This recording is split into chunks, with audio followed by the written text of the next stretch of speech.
बिहार विधानसभा निवडणुकीत आतापर्यंतचं विक्रमी मतदान झालेलं आहे आणि या मतदानाचा फायदा गेल्या 20 वर्षांपासून सत्तेत असलेल्या एनडीएला होणार की तेजस्वी यादवांच्या नेतृत्वात असलेल्या महागठबंधनला याचीच उत्सुकता आता ताणली गेलेली आहे। आणि याच पार्श्वभूमीवर साम टीव्हीच्या पोल ऑफ पोल मध्ये नेमके काय अंदाज वर्तवण्यात आले पाहूयात। साम टीव्हीचा पोल ऑफ पोल आपण बघतोय। यावेळेसची सगळ्यात महत्त्वाची बातमी, एनडीएला 147 ते 167, मेट्राइज एजन्सीचा हा पोल आपण बघतोय। महाआघाडीला महागठबंधनला 70 ते 90 जागा मिळतील, जेएसपीला 2 तर इतरांना 5 जागा मिळतील असा हा मेट्राइज एजन्सीचा पोल सांगतोय। एक्झिट पोलचे हे आकडे आता समोर येऊ लागलेले आहेत। बिहारमध्ये कोण पुन्हा सत्तेत येणार हे पाहणं महत्त्वाचं आहे। पीपल्स प्लसचा हा पोल एनडीएला 133 ते 159, महाआघाडीला महागठबंधनला 75 ते 101, जेएसपीला 5, इतरांना 2 ते 8 जागा मिळतील।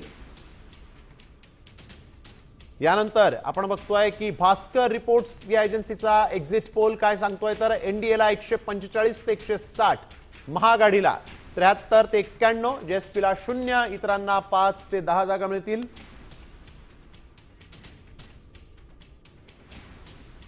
पुन्हा एकदा पाहूयात मेट्राइजचा पोल। मेट्राइजचा पोल आहे यावेळेस एनडीएला 147 ते 167 इतक्या जागा मिळतील अशी शक्यता आहे, तर महाआघाडीला 70 ते 90 जागा मिळतील असा मेट्राइजचा एक्झिट पोल सांगतोय।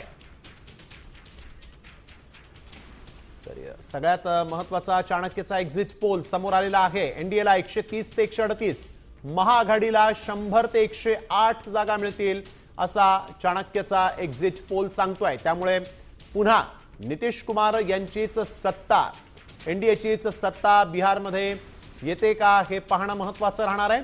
एक्झिट पोल सध्या एनडीएच्या दिशेनं, महागठबंधन जे आहे त्याला मात्र 100 किंवा 108 चाणक्यचा एक्झिट पोल। पीपल्स प्लस चा एक्झिट पोल आपण बघतोय एनडीएला पुन्हा 133 ते 159, महाआघाडीला 75 ते 101।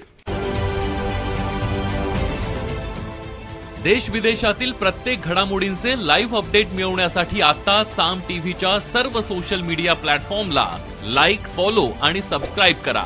तसंच सर्व नोटिफिकेशनसाठी बेल आयकॉन प्रेस करायला विसरू नका।